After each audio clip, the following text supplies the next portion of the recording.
রাজনীতি এমন এক জিনিস যেখানে প্রতিবেশী দেশের ভোটের ফল বেরোলেই চায়ের দোকান থেকে শুরু করে পররাষ্ট্র মন্ত্রণালয় পর্যন্ত কাপে চুমুকের ভঙ্গি বদলে যায়। এবারের ঘটনাও তেমনি। প্রথমবারের মতো 2/3 বেশি আসন নিয়ে ভারতীয় জনতা পার্টি পশ্চিমবঙ্গে ক্ষমতায় এসেছে। এককালে যে বাংলায় বামফ্রন্টকে সরানোই অকল্পনীয় ছিল, সেখানে এবার তৃণমূলের দীর্ঘ অধ্যায়ও গুটিয়ে গেল। আর এই ফল বেরোতেই বাংলাদেশের আড্ডাঘরে একটাই প্রশ্ন, কলকাতার গদির বদল কি ঢাকার কূটনীতির তক্তা কাঁপাবে?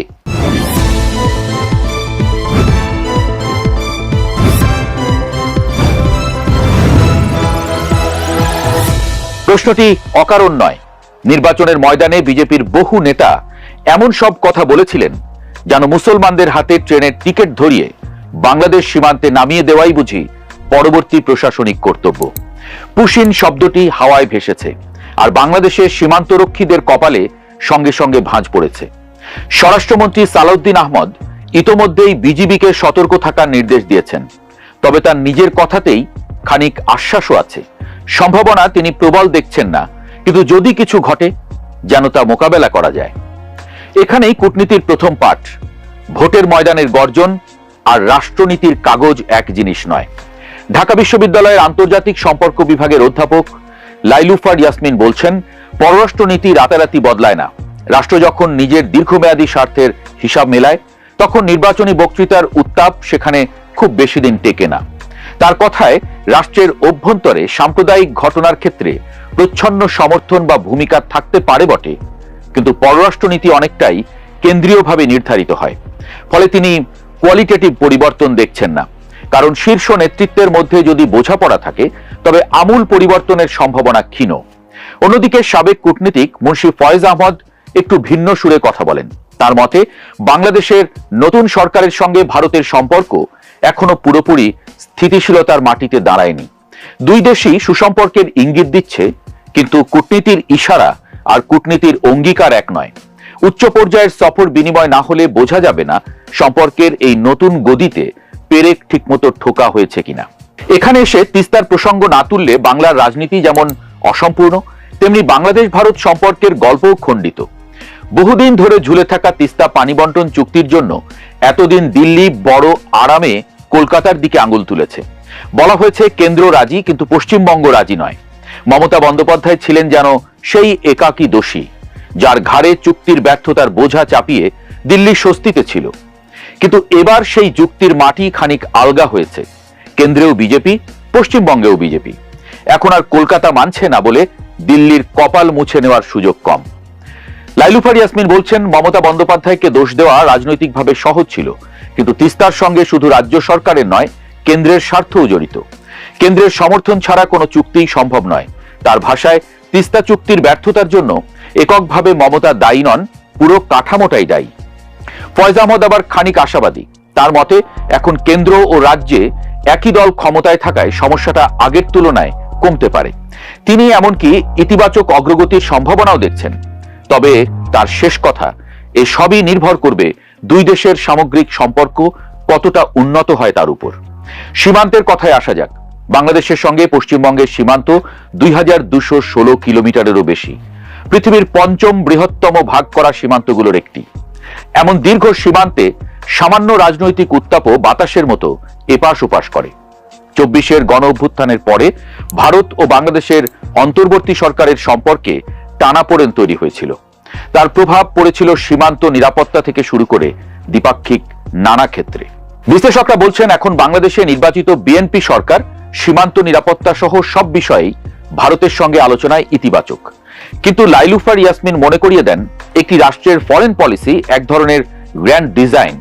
যদি দিল্লির মনে হয় সীমান্তে উত্তেজনা বাড়িয়ে তার সুবিধা আছে, তবে সেটা করতেই পারে। আর পশ্চিমবঙ্গে যদি সেই নীতির অনুকূলে সরকার থাকে, তবে কাজটা সহজ হয়। তবু ফয়েজ আহমদের ধারণা একটু শান্ত।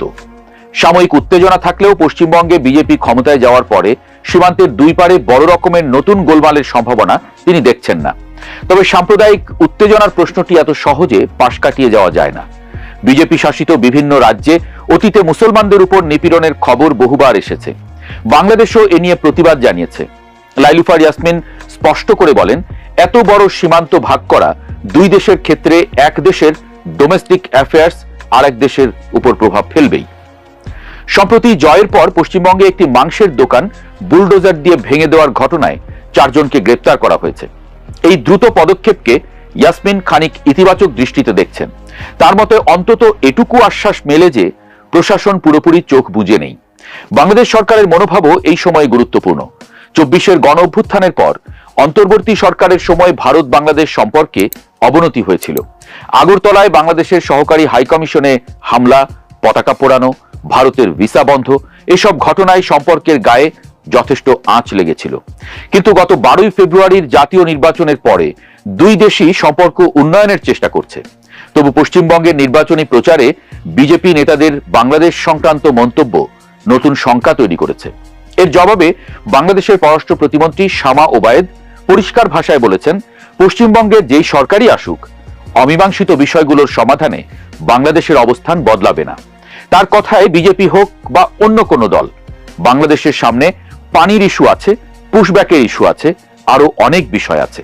সরকার বদলালেই এসব উধাও হয় না, আলোচনার মাধ্যমেই সমাধান খুঁজতে হবে। আরেকদিন তিনি আরো স্পষ্ট করে বলেন, ভারতের নির্বাচন ভারতের অভ্যন্তরীণ বিষয়, বাংলাদেশের পররাষ্ট্রনীতি বাংলাদেশ ফার্স্ট নীতিতেই চলবে। সরকার বদলালেও সেই নীতি বদলাবে না। এবার পশ্চিমবঙ্গের নতুন মুখ্যমন্ত্রীর কথায় আসা যাক। জল্পনার অবসান ঘটিয়ে বিজেপি ঘোষণা করেছে রাজ্যের প্রথম বিজেপি সরকারের প্রথম মুখ্যমন্ত্রী শুভেন্দু অধিকারী। কলকাতায় নির্বাচিত বিধায়কদের বৈঠকে অমিত শাহ নিজেই তার নাম ঘোষণা করেছেন। 8টি প্রস্তাব এসেছিল, কিন্তু সবকটিতেই একটাই নাম। দ্বিতীয় নামের জন্য অপেক্ষা করা হয়েছিল, কিন্তু কেউ আর সাহস করেননি। শুভেন্দু অধিকারীর উত্থানের গল্পটিও বাংলা রাজনীতির জন্য কম নাটকীয় নয়।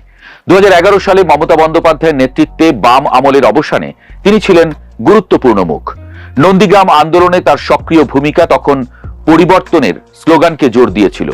এবার আবার পরিবর্তনের ডাকেও তিনি ছিলেন অন্যতম প্রধান মুখ। তিনি 2021 সালে নন্দীগ্রাম থেকে মমতাকে হারিয়েছিলেন, আর 2026-এ হারালেন মমতার ঘরের মাঠ ভবানীপুরে।